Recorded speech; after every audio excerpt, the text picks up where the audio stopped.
By the time I was actually looking for a job, my older child was then a little toddler who was not welcome in college. We were told that we should not bring him to services, and this was a place that was full of toddlers, but apparently ours was more disruptive than others, which was interesting.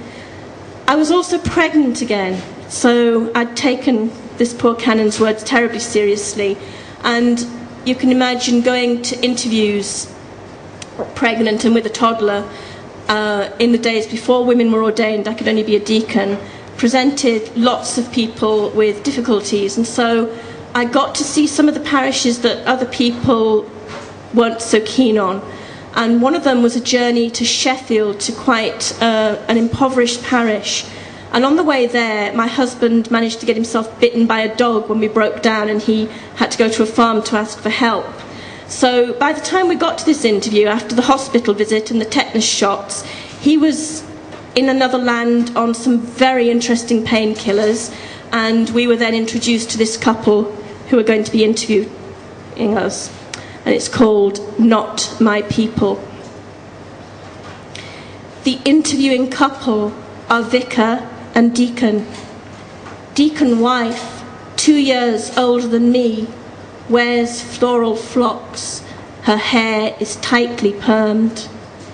They banter in pet names. Bloody bitch, silly bugger, stupid git. The curate's house is flimsy, modern. Really lovely, Rob says, too loud. Look at the garden. I stare at a 6-foot handkerchief of bushes and lawn. What's that called? That thing you do with hedges, toupee or something? Topiary, I hiss. Really lovely. I could get into that. Lot of potential, this place. What? I mouth. He says louder. It's got a lot of potential. Back at the vicarage, the euphoria of his painkillers wear off. Deacon wife commands me to go to the vestry.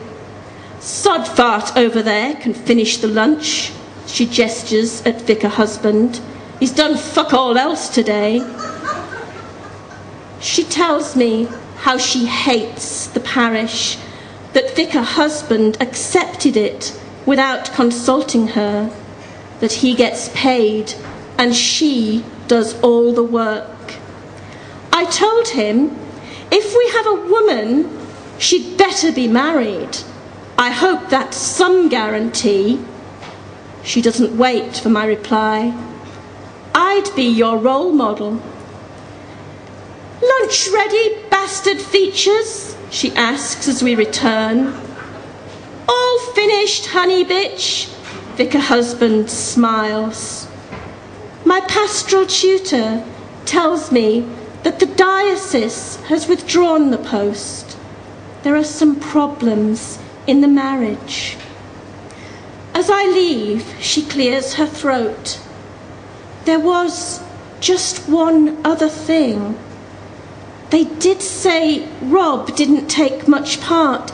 They found him rather off-putting. Please don't let it happen again.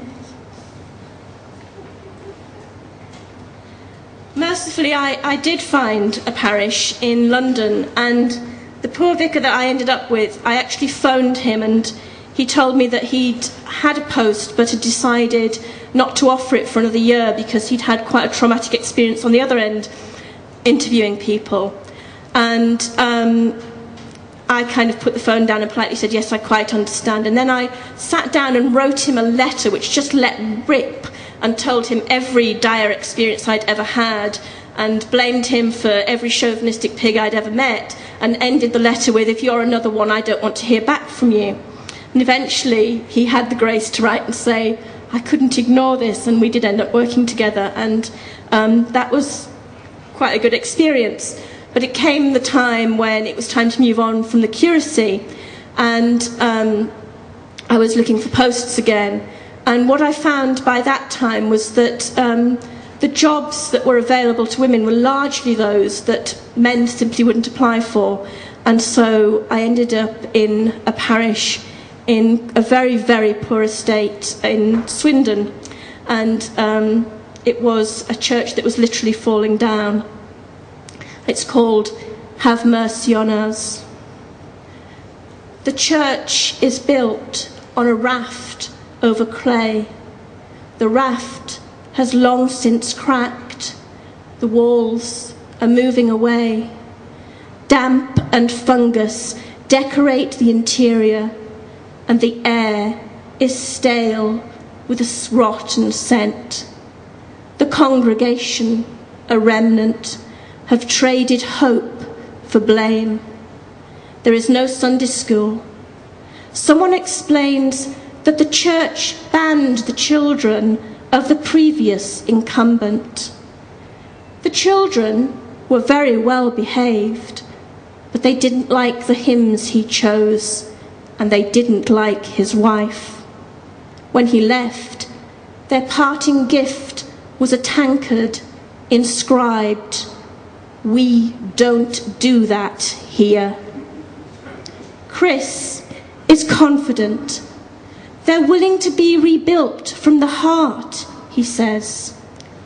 On Sundays, women kneel at the altar rail and refuse the wine from my hands. Women, they fear, taint blood. It makes my blood boil, Rob rails, preparing Sunday lunch. Mole sits at the table, colouring in the Lamb of God who takes away the sins of the world.